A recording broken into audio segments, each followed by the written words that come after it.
Pilipinas at buong mundo. Ako po si Boy Abunda and welcome to the 2025 senatorial interviews na kasalukuyan po ay ginaganap dito sa Philippine Women's University. Narito po ang ating panauhin, senatorial candidate, Attorney Raul Lambino. Attorney Raul, maraming salamat. Maraming salamat, Boy, at maraming salamat sa PWU sa pag-imbita sa akin. Attorney, umpisahan ho natin ang ating interview. You have 2 minutes para kausapin po ang sabayanang Pilipino bilang sagot doon sa katanungan, bakit ninyo dapat iboto sa pagkasenador si Attorney Raul Lambino? Your time begins now. Magandang araw po sa ating mamamayang Pilipino, lalong-lalo na yung ating mga overseas Filipino workers at ang ating mga kapwa probinsyano at mga kapwa magsasaka. Kailangan po kasi magkaroon ng boses ang mga kapwa probinsyano. Matagal na pong sila ay nananahimik at sana ay nagnanais magkaroon ng tunay na tinig ang mga probinsyano at mga magsasaka sa Senado.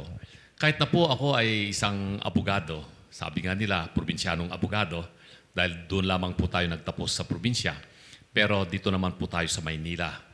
Nagkaroon ng pagkakataon na manilbihan bilang isang abogado ng napakatagal na panahon at naging empleyado po tayo ng Kongreso ng Pilipinas at saka ng Senado. Kaya sa paggawa po ng batas at kung ano mga dapat mong gawin, meron naman po tayong nalalaman. At siyempre bilang isang magsasaka na ngayon dahil yun naman po yung ating nakasanayang trabaho magmula pa po nung tayo bata at doon po nakikita na kailangan talagang ayusin yung food security ng ating bansa. Na hindi po yung angkat na lamang ng pagkain galing sa iba't ibang mga bansa. Patuloy na naghihirap ang ating mga magsasaka. More than 50% of our Filipino families ay mga galing sa agricultural sector pero ang contribution lamang po nila sa GDP ay wala pa pong 9%. We have to increase the contribution of our agricultural sector to at least 40% and that can be done. At yun po yung aking nais na gawin. Ripasuhin natin yung mga umiiral ng mga batas at mga pulisiya patungkol po sa food security. Kailangan po magkaroon ng sapat na pagkain sa bawat pinggan ng mamamayang Pilipino, mura at nakatutuwa para sa ating mamamayang Pilipino. Maraming salamat po. You have been briefed on the rules of the interview. Sa iyong bandang kaliwa po, Attorney, merong 6 po dito na katanungan at kayo pipili po ng 3 dito po for your 3 questions. Sige po. Samantala, kayo po, pipili po dito ng 2 panelists na magfa-follow up questions sa iyong mga kasagutan. Maraming salamat, Attorney Lambino. Ang panelist na iyong napili po ay estudyante po ng Adamson University, si Robin Duayan. Robin Duayan. Magandang gabi po. Okay, ang pangalawang panelist ay faculty naman ng JRU, Mr. Wilson Mones. So si Wilson at si Robin. Wilson? Magandang araw po sa inyo, Attorney. Magandang araw, Professor Wilson. Yeah. Narito, umpisa na natin ang ating unang katanungan para kay Attorney Lambino. Attorney, ang unang katanungan natin ay may kinalaman sa infrastructure. Ayon kay Mayor Magalong ng Baguio City, sa isang government project, 35% na lamang po ng budget nito ang napupunta sa aktual na proyekto, habang ang natitirang pera ay napupunta po sa corruption. Attorney Lambino, kung kayo'y mahahalal bilang senador, ano po ang inyong solusyon dito? Nung nakaraang Sabado Gloria, nasa Baguio po ako at mismong si Mayor Magalong ay ating nakapanamayan. At sinabi nga niya sa akin ang kanyang obserbasyon sa nangyayaring malalang korupsyon sa Pilipinas sa ngayon, lalong-lalo na po sa implementasyon ng mga infrastructure projects ng DPWH, ng DOTR at mga iba pang mga ahensya ng pamahalaan na may tangang pera upang gawin ng mga infrastrukturang mahalaga. Ang nakalulungkot kasi ngayon, yung mga high-impact infrastructure projects na sana ay magkakaroon ng malawakang economic development ay hindi nabibigyan ng prioridad for the last 2.5 years. Magtatatlong taon na ngayon. At makikita natin na yung prioridad ng kasalukuyang administrasyon insofar as infrastructure is concerned ay ando doon sa mga pitsi-pitsing paborito ng mga congressmen, paborito ng mga mambabatas, na kung saan, sabi nga ni Mayor Magalong, 35% ang napupunta sa korupsyon. Siguro hindi lamang 35% yan. Kasi kukurot din yung mga implementing agencies. Kukurot din yung nasa Commission on Audit. Kukurot din yung mga ibang mga contractors na sasali sa bidding. Ang sabi niya, maabot yan siguro kung minsan mga 60% ang nawawala. You can just imagine how much money is being wasted in corruption. And because of lack of infrastructure projects that are high impact in the Philippines, walang darating na investors dito sa ating bansa. Alam po ninyo bilang isang dating Chief Executive Officer, an administrator ng isang special economic zone, pangalawa lamang po yung mga tax incentives na binibigay po natin para ma-attract ang mga investors. Ang pangunahin po sa kanila, peace and order and infrastructure, both physical and human infrastructure, ang makakapag-attract ng investors dito po sa Pilipinas. Follow-up question, Robin? Attorney, tanong ko lang po, since sinabi niyo po kanina na kumukurot ang mga departamento ng mga budget or ng mga pera sa mga binibigay na mga proyekto ng gobyerno, paano ho ito kumukurot? At sino po yung mga departamento na to na kumukurot dito? Yun na yung naging kalakaran eh. At ang sabi nila, yung mga pag DPWH, magmula doon sa mga inhinyero na nasa baba, hanggang makarating doon sa kanilang head of division, hanggang makarating sa regional director, hanggang makarating sa taas, ay merong tara o meron silang share. Whether that is true or not, yan public knowledge, sabi ng ni Mayor Magalong, na ganun ang nangyayari. Pero ang masakit po nito, yung mga infrastructure po nilang pinupunduan ay tulad ng flood control, rock netting, yung kanilang tinatawag na lighting off the road, ang tawag nila cut ice. Ang lalaki po ng nawawalang pera sa pamahalaan. At yan ang nakalulungkot kasi hindi nga natin nakikita yung improvement ng ating mga infrastructure na kailangan sa isang supply chain para umusad po ang ekonomiya ng bansa. Wilson? Attorney, sa makatuwid po pala, sa sinasabi niyo na ito ay kalakaran na, normal na kalakaran na, kung sakasakali po na kayo po ay mahalal bilang isang senador, paano po ninyo susugpuin o kung hindi man ay bawasan itong kalakaran na ito na kinalakihan na nating lahat? Kung susuriin kasi natin, like yung datos ng Transparency International, ang Pilipinas ang isa sa pinakakurap na bansa sa buong mundo. Bakit kanyo? Kasi meron tayong sistema ng gobyerno na talaga naman pong hindi malinaw ang pagpapatakbo. Meaning to say, transparency and accountability is so poor in this kind of system that we have. Masyadong over-centralized yung ating gobyerno. Yung mga poder ng pamahalaan ay tangan-tangan ng national government at mga agencies. And then, yung ating mga local government units na sila ang may direct responsibility sa tao, ay wala po silang sapat na kapangyarihan. Kaya yung proposal ko nga, matagal ko nang pinaglalaban to for more than 30 years. Let us reform the government through constitutional amendments or revision by changing the system of government from unitary to federalism and from bicameral to a unicameral legislative body. Final follow-up for this question, Robin. Attorney, tanong ko rin po ulit, kanina ho, sabi niyo po ba na corrupt po ang mga departamento natin? Kailangan ho ba natin silang panagutin o kailangan ho natin baguhin ang ating batas? Yung mga batas po na galing sa ating saligang batas. Well, tama ka dyan. Maraming provision ng ating saligang batas na dapat na baguhin. Marami ring mga batas na dapat nating babaguhin. Masyado nang matanda yung Republic Act 3019, yung Anti-Graft and Corrupt Practices Act. Pero ang isang bagay na pwede natin pong magawa ngayon ay gamitan po natin ang bagong teknolohiya na available na po. Na pwede na pong maging more transparent ang system of procurement of services, of procurement of materials, and procurement of itong mga other things that are needed like food, etc. Kasi sa lahat, pag may transaction, sabi nila may commission. Hindi lang po DPWH, hindi lamang po DOTR, pati na rin po sa Department of Agriculture. Malawakan po ang corruption dahil nga po hindi natin ginagamit yung bagong teknolohiya ngayon para ma-determine natin kung saan ba talaga nanggagaling ang mga kasalanan patungkol po dito sa corruption. I think technology can help a lot in order to eradicate completely, and if not, maybe to reduce. Maraming salamat. We now go to your second question, Attorney Lambino. Ito naman ay may kinalaman po sa PhilHealth. Kung mananalo ka sa eleksyon, isusulong mo ba o hindi ang pagbabalik ng 60 billion pesos mula sa PhilHealth na napunta sa infrastructure, health, and social services projects ng pamahalaan? Alam po ninyo, nung ginawa yung PhilHealth law, I was legal and technical consultant sa House of Representatives. This was during the time of President Fidel Ramos and during the time of Speaker De Venecia. Kabisado ko yung provision na yan. PhilHealth is an insurance. No? Pera yan ng mga membro. Hindi po yan pera na buwis na binabayad ng taong bayan na mapupunta sa general fund. No? Yan po ay pera ng mga membro yan. So, the money that was taken by the national government at inilagay sa general fund at ginamit yan para punduhan yung mga ibang mga paboritong proyekto ng mga mambabatas o ng departamento, hindi dapat kinuha yan.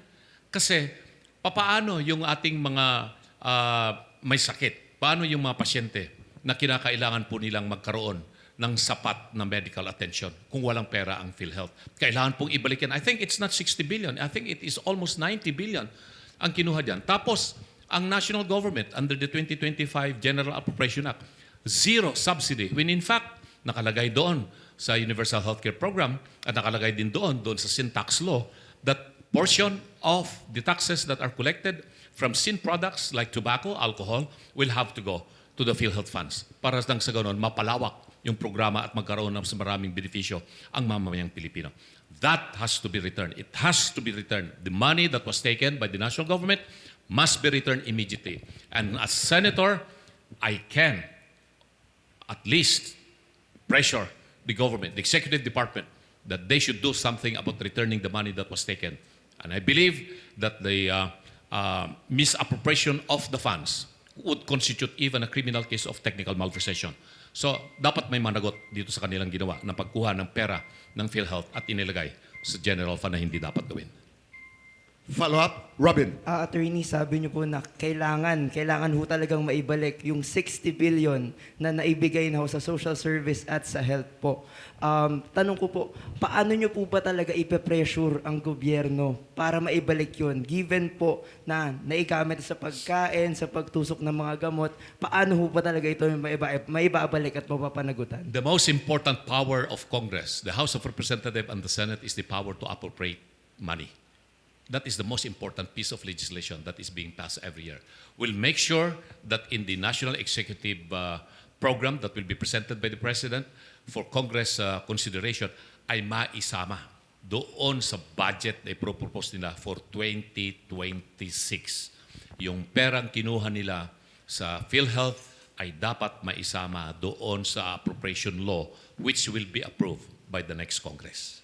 Attorney, kamakailan po ay merong naging public official na viral dahil nag-viral siya kasi ginamit niya ang pondo ng PhilHealth. So kanina sinasabi po ninyo dapat isauli. Ang tanong po, Attorney, paano kung naubos na nila ang perang kinuha nila? Paano po natin hahabulin ang pera na nawala sa atin? Tama po yun. Nagamit na nila talaga yung pera. Sigurado yan. Nauubos na yung pera. Kaya nga may tinatawag natin sa batas na hindi man nila binolsa yung pera, pero ginamit nila yung pera sa isang bagay na hindi dapat nilang gamitin. Technical malversation ang tawag dyan.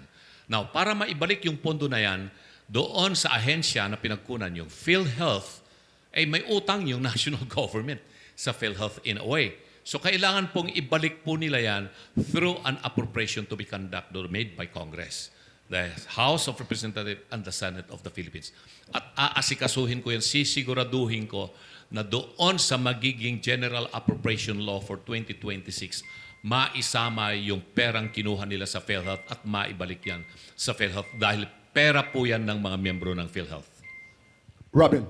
Attorney, sabi nyo, by 2026, yung general appropriation is isusulong nyo kung kayo ay sakaling manalo.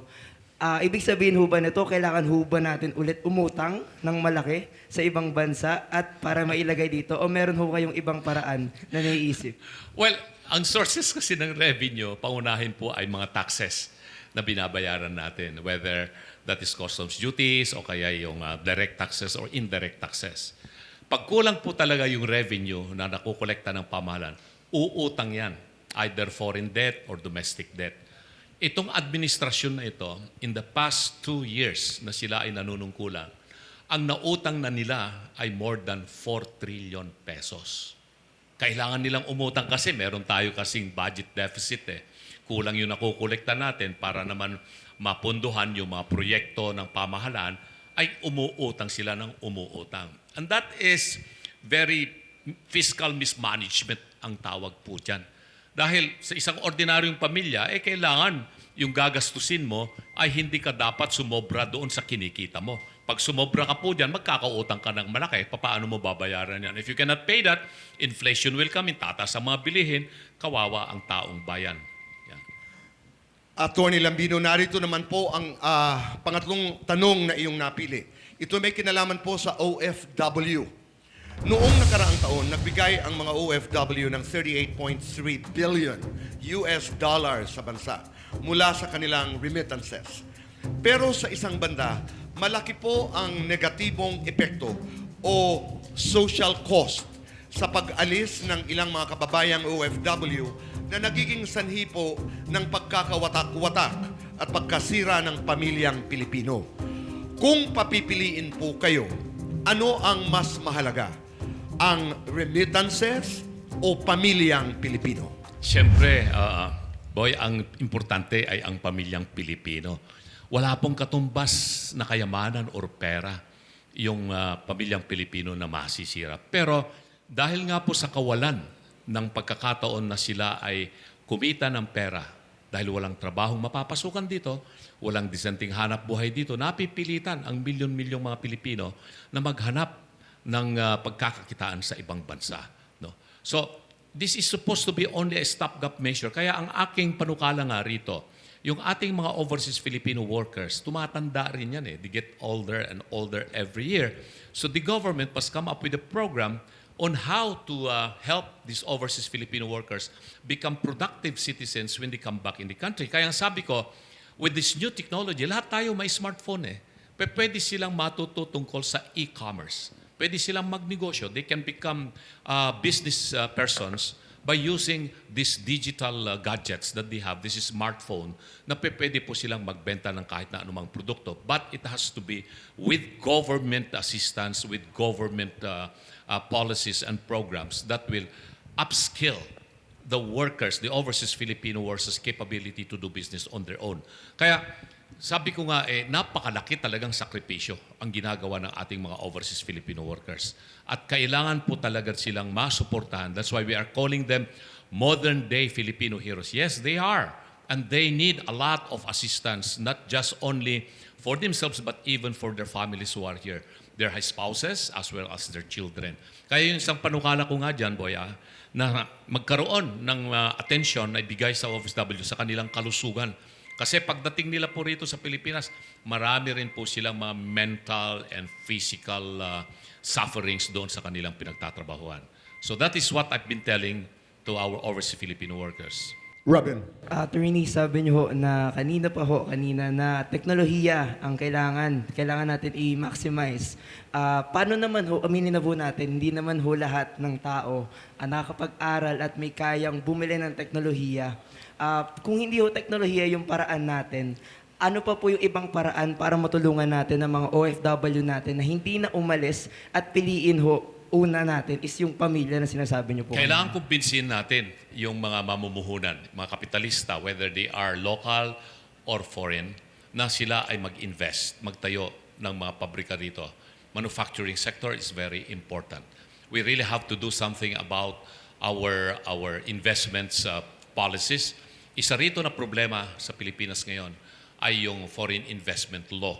And kailangan pong ripasuhin yan. We need to get rid of the negative list na masyadong malawak. Samantalang sa ibang bansa, almost all the business undertakings, bukas na po yan sa foreign investors. Alam naman po natin na ang investors, 4 lang ang kanilang hinahangad na makita. Stability of government, which includes peace and order, infrastructure, which includes power, internet connectivity, etc., human infrastructure, and of course, the assurances that they can return whatever profits they are going to earn in the place where. Wilson? Attorney, yung sinasabi po nila kanina no, tungkol sa pamilyang Pilipino, lumaki po ako na walang tatay dahil sa ang tatay ko nasa ibang bansa at siya ay nagtatrabaho doon.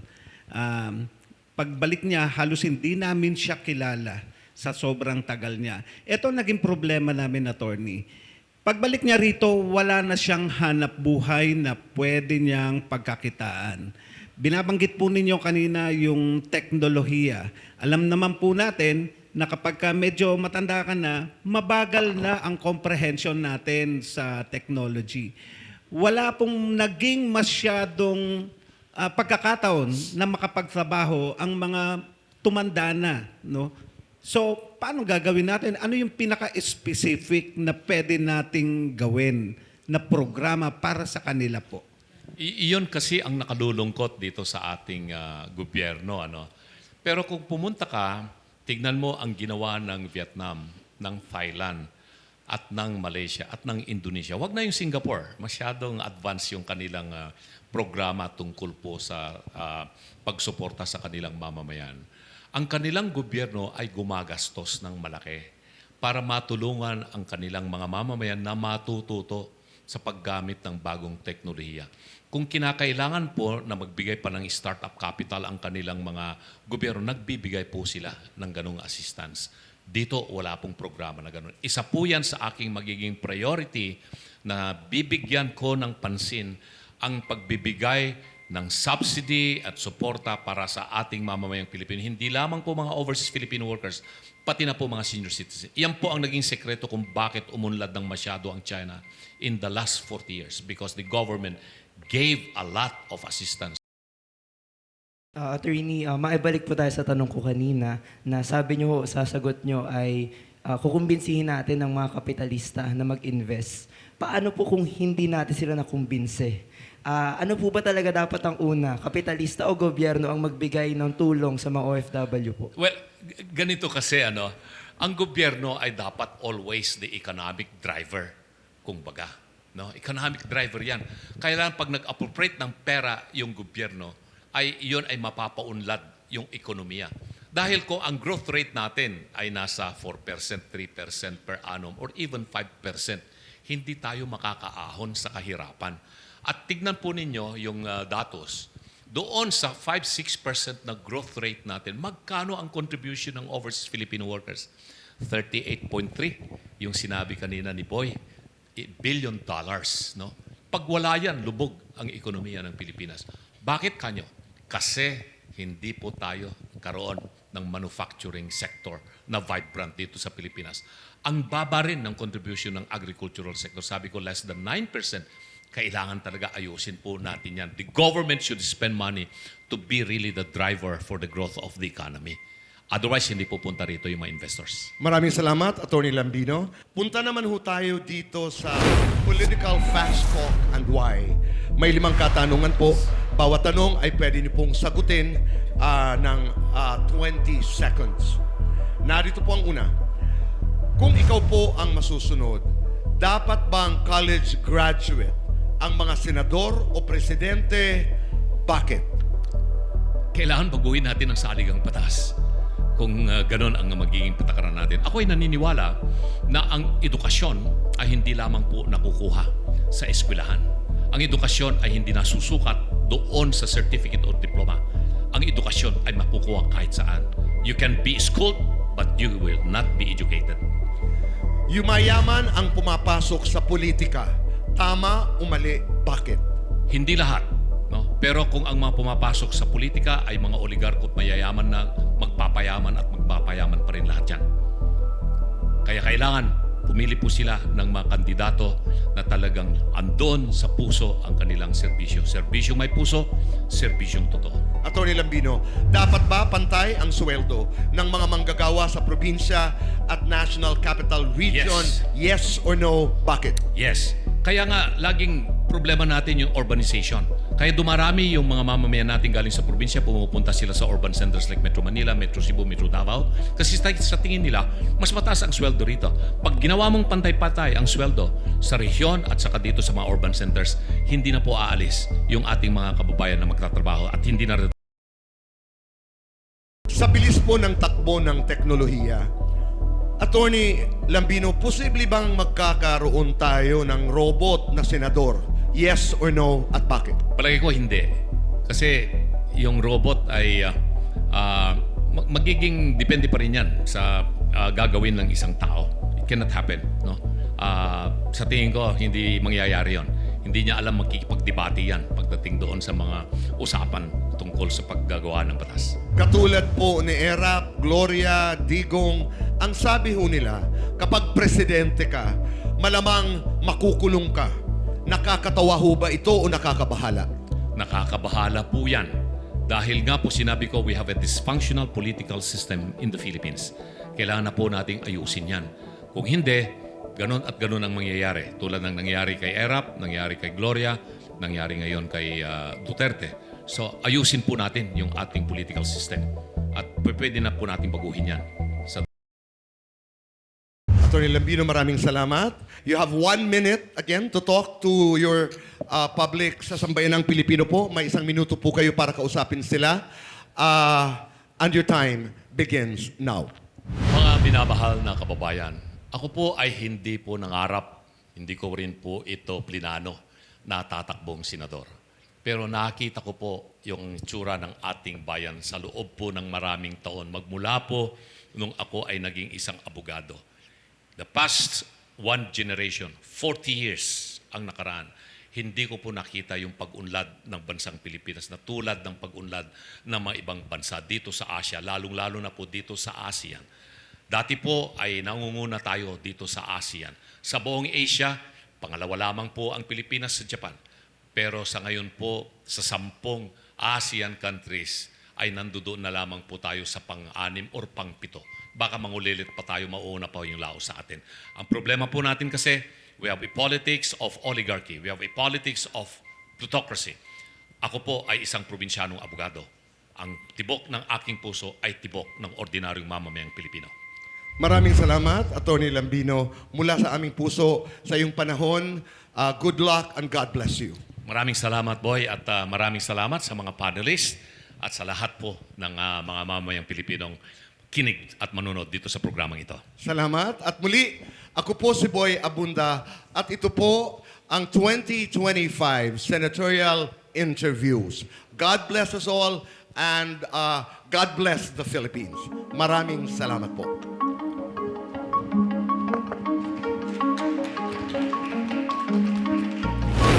This special was presented by the Philippine Star, Infinite Monkeys, Philippine Women's University, and Jose Rizal University, Adamson University, La Carmela de Boracay, JC Organic Barley, Siomai King, and the Boy Abunda Talk Channel, sponsored by Silpol Joyce Furniture Lights and Decker, 7, located at B6 Bonifacio High Street, Taguig, and Seimada by La Luna Cafe, located at 103 ML Quezon Avenue, Hagunoy, Taguig, Teted and Porky's Party Trays, and Isos Food Cart.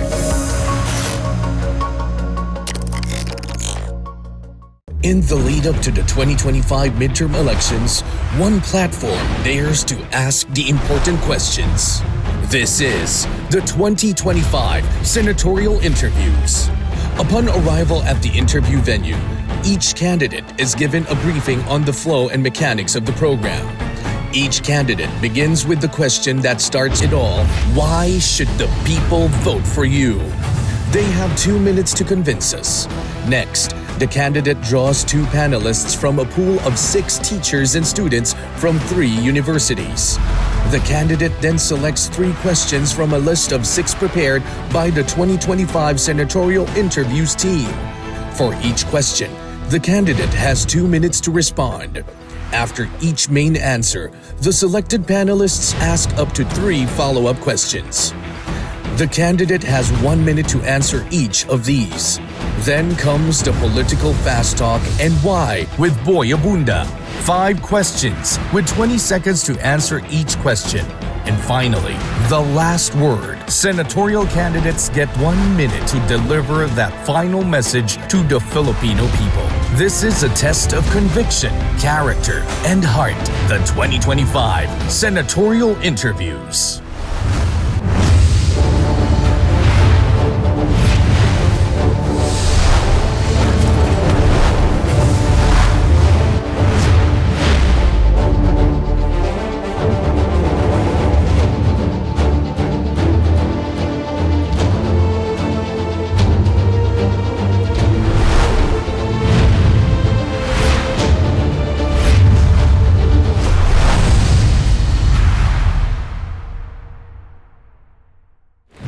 Magandang araw po sa inyong lahat. Ako po si Boy Abunda and welcome to the 2025 Senatorial Interviews na kasalukuyan po ay ginaganap dito sa PWU.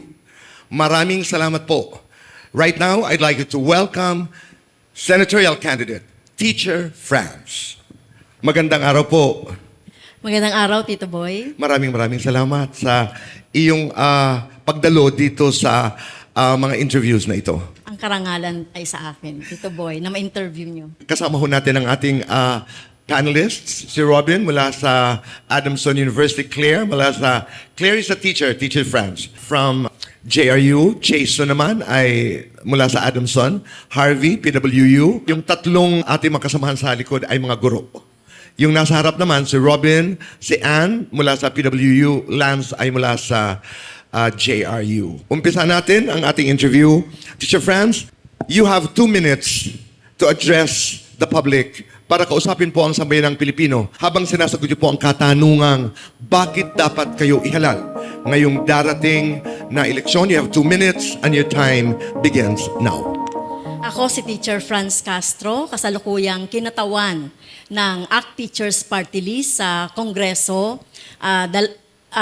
Magsasyam na taon na, no, na bilang kongresista.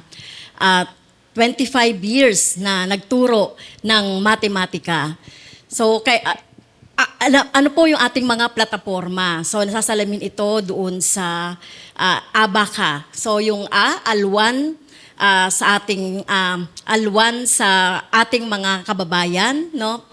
Relief. Ang ibig sabihin nito, pagpapataas ng sweldo, lalong-lalo na po sa ating mga guro, para sa disente at nakabubuhay na sweldo, 50,000 a month ang sweldo na dapat sa ating mga guro, 33,000 naman sa mga government employees, at syempre sa ating mga workers, 1,200 a day doon sa ating mga private workers.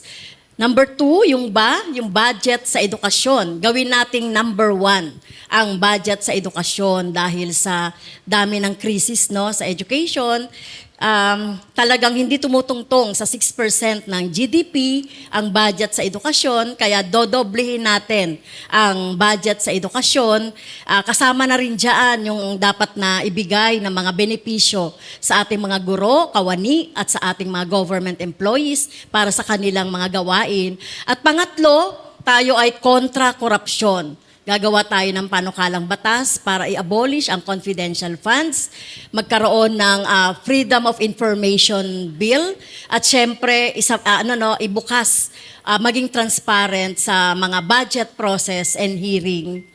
Yon yung ating gagawa. Maraming salamat. Teacher Franz, please make yourself comfortable. Katulad ng ating mga rules dito sa interview, Teacher Franz, meron po dyan 6 na panel cards. Kayo pipili po ng 2 panelists na magtatanong po sa inyo.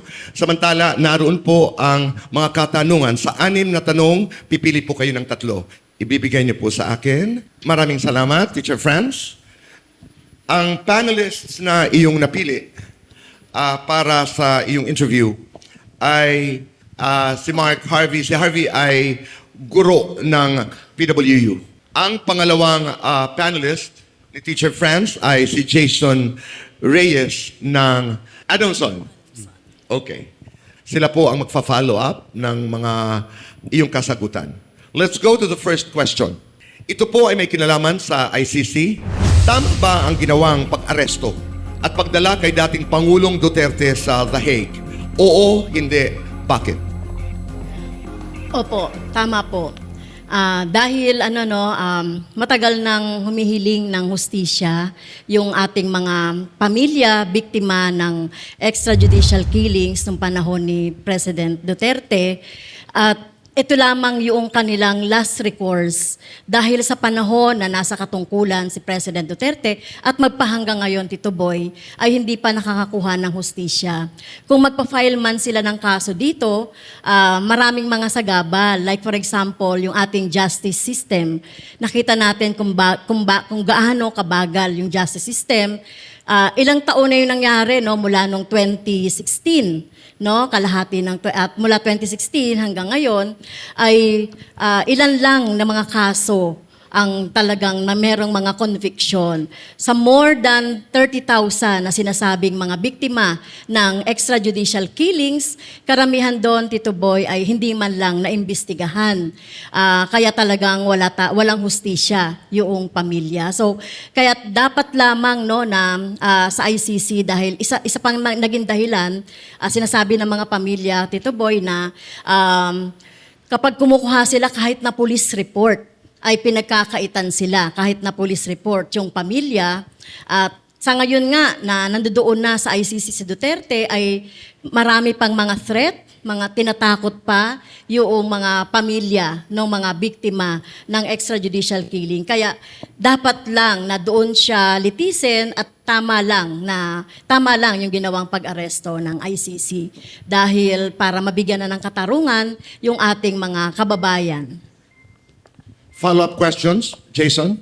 Sa panahon ho natin ngayon na nagkakaroon po tayo ng matinding dibisyon dahil sa nangyari sa dating Pangulo, ang aking katanungan ay bilang isang lingkod bayan natin, paano natin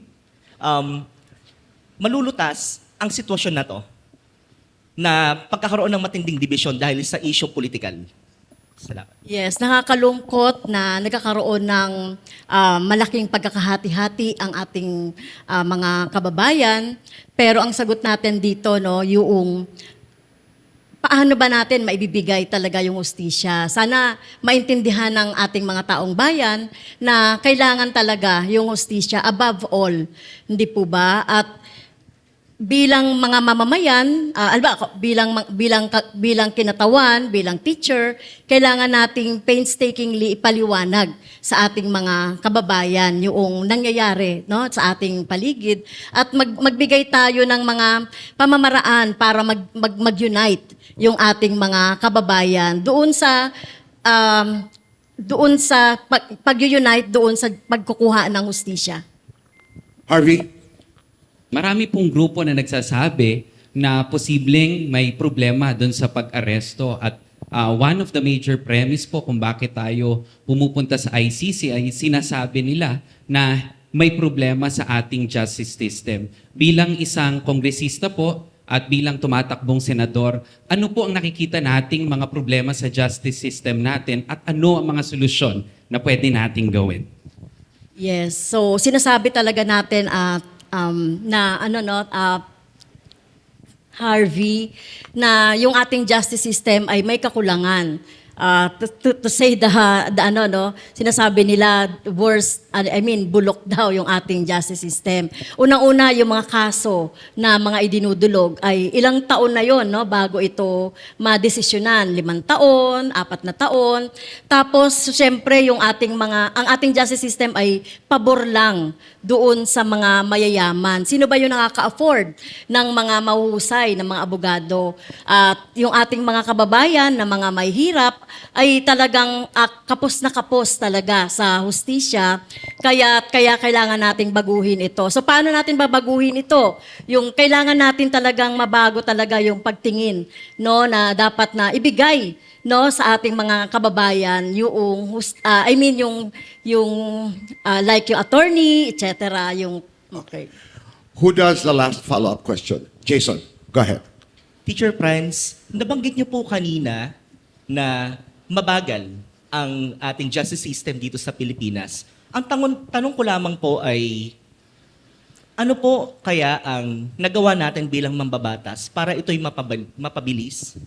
Knowing the fact na we are talking also here about the checks and balances among the HOR and also to the judiciary. And, ma'am, kung sakasakaling maluluklok po kayo sa Senado, paano po yung mga programang gagawin natin ukol sa hudikatura?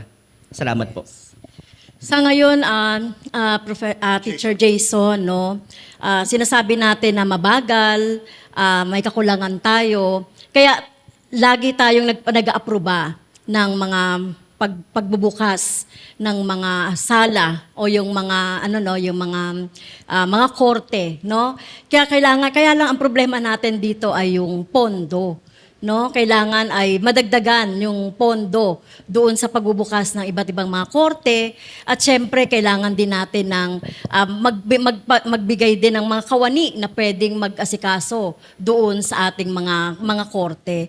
Kaya malaki talaga yung kakulangan dahil doon sa kakulangan natin doon sa budget. Sana magkaroon ng guidelines, no? Ipe-propose natin yung guidelines na dapat ay ma-resolve agad yung kaso for a certain period of time. Depende doon sa level ng kaso o gaano kalala yung kaso. Maraming salamat, Teacher Franz. Let's now go to your second question. At ito'y may kinalaman po sa party list. Ayon sa pag-aaral ng Kontradaya, isang election watchdog, over half of the 156 party list groups participating in the 2025 elections do not represent the marginalized groups as provided for by the Constitution. Sa iyong palagay, dapat bang tanggalin o buwagin ang party list system? Your time begins now. Kailangan nating i-reforma, no, yung ating party list system. In fact, ang Makabayan, isa ako dun sa author ng pag-aamyenda dun sa party list system. Dahil nagkaroon kasi ng desisyon ang Korte Suprema, no, na pagpayag na doon sa mga political party, mga grupo na nag-advocate lang tungkol sa marginalized sector ay okay na pwedeng tanggapin as party list, no, pag nag-apply ng party list. Kaya kailangan natin, Kuya Boy, na ibalik yung esensya ng nakalagay sa Constitution na talagang marginalized sector ang nandoon sa party list, including na dyan yung mga nominees. Dapat ang nominees ng tatakbong mga party list ay talagang matagal na nag-advocate nung mga marginalized na mga advocacy, like katulad ng mga magsasaka, yung mga manggagawa, no, dapat sila, no, katulad nila na marginalized sector na dapat na magrepresenta. Kaya talagang dapat nating amyendahan ang party list system or party list law. At syempre para matanggal kasi in legislation lang matatanggal yung naging desisyon ng Supreme Court na kahit na political party ay pwede na. So, yun yung yun yung gusto natin sa party list. Hindi lang yung pangalan as party list, kailangan din natin yung mga nominees na talagang ay ma-scrutinize ng COMELEC para ma-representa talaga ang marginalized. Harvey. Bilang isang bahagi ng party list system or nagmula sa isang party list po, at 9 na taon na po kayong naglilingkod sa Kongreso, gaya na nasabi niyo po. Ano po yung 3, kung makakapagbigay kayo na 3 na pinakamahalagang nagawa ng inyong party list para makatulong sa ating sektor ng lipunan? At pangalawa ko pong tanong, ano ho sa tingin nyo ang sektor na kulang ang representasyon sa Kongreso? So yung una pong 3 na mahalagang na sa batas ng ACT Teachers Party List ay yung unang-una ay yung free tertiary education for all, na libre na yung libre na yung tuition sa ating mga college students, no, sa state colleges and universities. Pangalawa na naisabatas natin ay yung tungkol doon sa Election Service Reform Act, na kung saan ay hindi na mandatory, no, sa ating mga teachers sa public school ang pagbabantay sa eleksyon at nagkaroon ng more benefits yung ating mga teachers. Pangatlo, yung extended maternity leave, na isa rin ako dun sa author, no, from 60 days to 105 days. So yun yung nagawa natin sa ano second natin? Ang second na question po, ano pong sektor ang may kulang na representasyon? Ang sektor na kulang ay syempre yung mga magsasaka. Thank you. Jason?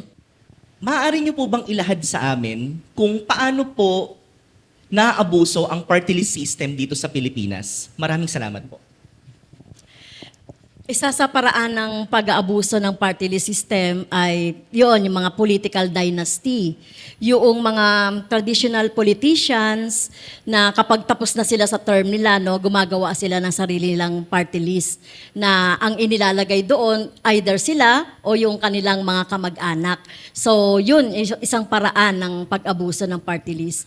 Pangalawa ay yung talagang mayayaman, no, na talagang mga traditional politicians na gumagawa ng isa, dalawa, tatlong party list na nasa likod naman nila yung mga party list na ito. So, yun yung yung isa pang pamamaraan ng pag-abuso dun sa party list. Pangatlo, naglalagay talaga sila yung mga nakaraan nakita natin yun, naglalagay ng mga nominees, no, na hindi naman talaga nasa sektor na yon. Tapos magpapalit-palit ng mga nominees. So, yun pag-abuso.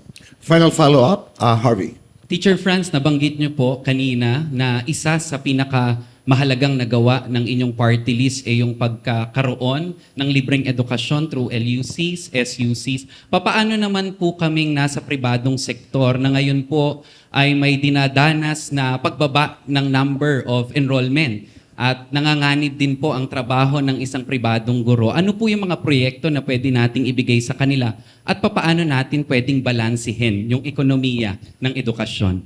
So yan, alam ko itatanong ng private sector yan. Ano ba yung nagawa nung ACT Teachers Party List sa private sector naman? So syempre doon sa batas na sinabatas natin tungkol sa free tertiary education, meron doong subsidy para sa mga estudyante natin sa private sector.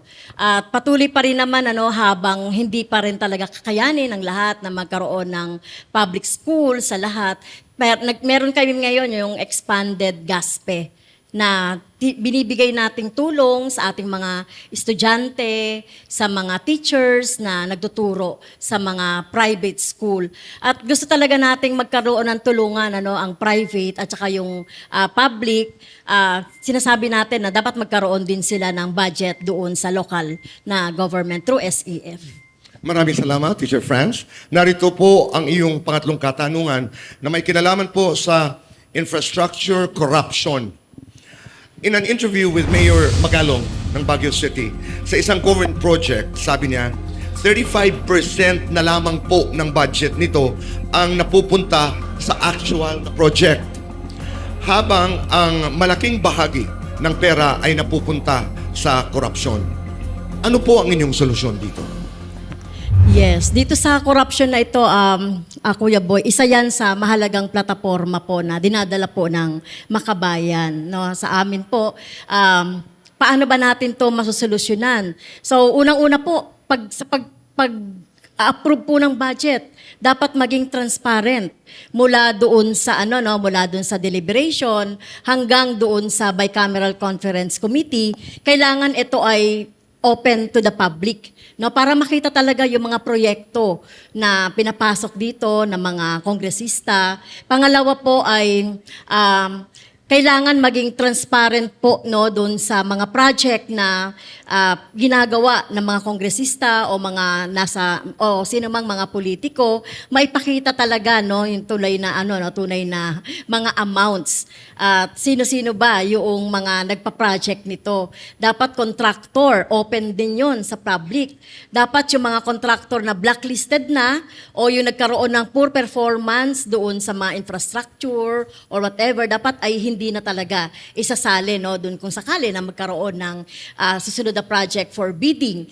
At syempre, isa rin po sa tinitignan po natin para maiwasan po yung mga ganyan ay magkaroon talaga tayo ng batas na talagang maiimbestigahan, seryosohin, na talagang i-account, magkaroon ng accountability yung mga nag-propose ng project hanggang sa mga kontraktor kung ito man ay papalpak or magkakaroon ng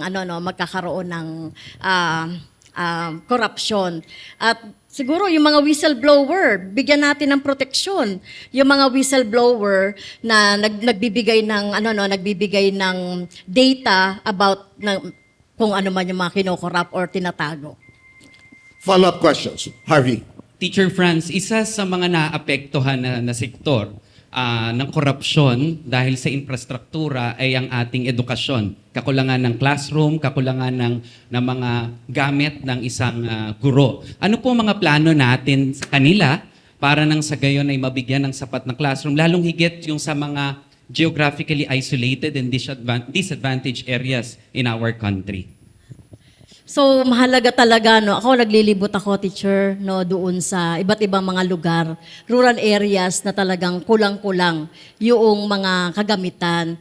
Ito dapat yung bigyan ng prioridad ng ating Department of Education or ng education sector para mapunuan yung lahat yun ng mga kakulangan. Kasi perennial talaga, no, dahil nga sa kababaan ng budget sa edukasyon. Kaya nga sabi ko kanina sa bungad ko, dapat doblehin ang budget sa edukasyon. At talagang, mahalaga talaga yung accountability and transparency. Nakita ninyo sa Kongreso, no, kung paano natin hinihir, no, yung halimbawa sa Committee on Accountability and Good Governance, yung Department of Education, na ultimong laptop, ultimong mga feeding program ay nakukurap. So dapat talaga ay magkaroon ng transparency sa mga program sa Department of Education. Jason. Anong klaseng reforma kaya ang maaari nating magawa kung sakaling maupo kayo sa Senado para maiba ang sistema at maiwasan ang korupsyon pagdating sa ating Bids and Awards Committee sa pamahalaan? Yes, so itong Bids and Awards Committee, no, ito yung nagpapasya doon sa pwedeng mga bidders na pwedeng aprubahan, no? Kaya talagang para magkaroon ng transparency at maiwasan ang korupsyon, dapat bukas din ito, no? Bukas din ito sa publiko at may mga representasyon, hindi lang nung mga opisyales ng ahensya, kundi may representasyon sa mga guro, sa mga empleyado, at saka sa mga estudyante, yung ng bidding, no, para makita natin talaga kung etong mga ina-awardan na ito sa mga kontrata ay talagang karapat-dapat at hindi ito kakontsaba ng mga opisyales na nakaupo. Kaya kailangan talaga na maging open to the public yung Bids and Awards Committee. Last follow-up. Harvey. Isa sa mga nababanggit po na kabilang sa nagkakaroon ng korupsyon ay ang ating mismong mga tagapagpagawa ng batas, hindi lang implementing agency. Bilang 9 na taon po sa Kongreso at ngayon tumatakbo sa Senado, kaya ho ba nating papanagutin kung sakali man na kapwa natin, tagagawa ng batas, ang nakita nating isang korap? Of course, yes, no. Nakita nyo naman ang naging track record ni Teacher Franz Castro sa Kongreso, no, na talagang pinupunan natin ang korupsyon. Sa bahagi namin na kung katulad na kulig namin yung nagko-corrupt, kailangan mag-undergo siya ng due process, no? At siguro dapat magkaroon na rin ng mekanismo sa loob mismo ng bawat ahensya para ma-check kung paano ginagastos ang mga natatanggap na pondo sa loob ng Kongreso. So siguro magpo-propose tayo dito ng parang freedom of information. Dapat ay talagang sa publiko ng ating mga kasama sa Kongreso o kami sa Kongreso yung mga natatanggap at ginagastos sa kanilang opisina o sa kanilang operations. Teacher Franz, maraming salamat. Tapos na ang ating 3 katanungan. At dahil ito isang interview natin dito, hindi pwedeng walang fast talk. Kaya meron tayo political fast talk and why. 5 katanungan. You have 20 seconds to explain your answer. Ang unang katanungan ay katulad din na era Gloria Dicong. Ang sabi nila kapag presidente ka, malamang makukulong ka. Nakakatawa ba ito o nakakabahala? Well, parang sweeping statement yan, Kailangan talaga, sa atin, Kuya Boy, kailangan talaga pag ikaw ay naging public official, accountable ka sa ginagawa mo mula sa pagsasalita, pagkilos mo at paggamit ng pondo ng mga mamamayan. Kaya depende 'yon kung talagang kung may gagawing hindi maganda ang public official. Dapat ba pantay ang sweldo ng mga manggagawa sa probinsya at National Capital Region? Yes or no? Bakit? Yes po, no? Kasi sa paglilibot natin, mula NCR, iba't ibang mga probinsya, minsan nga mas mahal pa ang gasolina sa mga probinsya at saka mga bilihin. Kaya parehas lang din naman ang gawain, no? Parehas din naman ang presyo ng mga bilihin. Kaya kailangan talagang ipantay ang sweldo ng lahat ng manggagawa. Yumayaman ang pumapasok sa politika. Tama o mali? Bakit? Well, siguro yung iba po, no? Pero sa bahagi namin sa Makabayan, nanatili pong simple ang buhay namin. At makita naman natin ang sweldo ng ating mga nasa gobyerno ay minimal lang. Kaya kung talagang gagawa ka ng hindi maganda, siguro makikita sa'yo na may something. Kung ikaw po ang masusunod, dapat bang college graduate ang mga senador o presidente? Bakit? Not necessarily, Kuya Boy, no, na college graduate. Basta meron itong pusong mapagmahal sa ating mga kababayan, tapat, no, sa paglilingkod sa ating mga kababayan, ay isa ito sa mahalagang qualification ng tatakbo sa gobyerno. Teacher Franz, sa bilis ng takbo ng teknolohiya ngayon, posible bang magkaroon ng robot na senador? Yes or no? Bakit? Well, siguro sa ngayon, Tito Boy, may mga robot na nga di ba? Yung mga sumusunod doon sa mga utos ng nasa executive, nakikita nating robot na yon. Kaya kahit na hindi maglagay ng teknolohiya o makabagong teknolohiya, ay may nangyayari ng ganon. Teacher Franz, maraming salamat on behalf of the panel, on behalf of the team, on behalf of Adamson, JRU, and the PWU, maraming salamat. Pero bago tayo magpaalam, meron po kayong closing statement na 1 minuto po para kausapin ang sambayanang Pilipino. Sa ating pong mga kababayan, sana po ay suportahan nyo si Teacher Franz Castro. Kami po sa Makabayan, 11 months late kami na may daladalang pambansa demokratikong programa para sa ating mga mamamayan para mabago po ang sitwasyon. So kanina nasabi ko na sa aking introduction, ano yung mga mahalaga. Kailangan talaga nating paunlarin ang ating kabuhayan through national industrialization at pag-unlad ng ating agrikultura. So ito yung pamamaraan natin ng Makabayan para munlad po at mabigyan po talaga tayo ng magandang kinabukasan at syempre magkaroon po sana ng mga serbisyong panlipunan kagaya ng edukasyon, health, pabahay na talagang sasagot doon sa pangangailangan ng ating mga mamayan. Kaya ako po, nandito po si Teacher Franz Castro. Teacher Franz, maraming salamat sa iyong panahon. God bless you and good luck. Salamat, Tito Boy. Muli, ito po si Boy Abunda and this is the 2025 Senatorial Interviews. God bless us all. This special was presented by the Philippine Star, Infinite Monkeys, Philippine Women's University, and Jose Rizal University, Adamson University, La Carmela de Boracay, JC Organic Barley, Siomai King, and the Boy Abunda Talk Channel, sponsored by Silpol Joyce Furniture Lights and Decker, 7, located at B6 Bonifacio High Street, Taguig, and Seymada by La Luna Cafe, located at 103 ML Quezon Avenue, Hagonoy, Taguig, Tetet and Porky's Party Trays, and Isos Food Cart.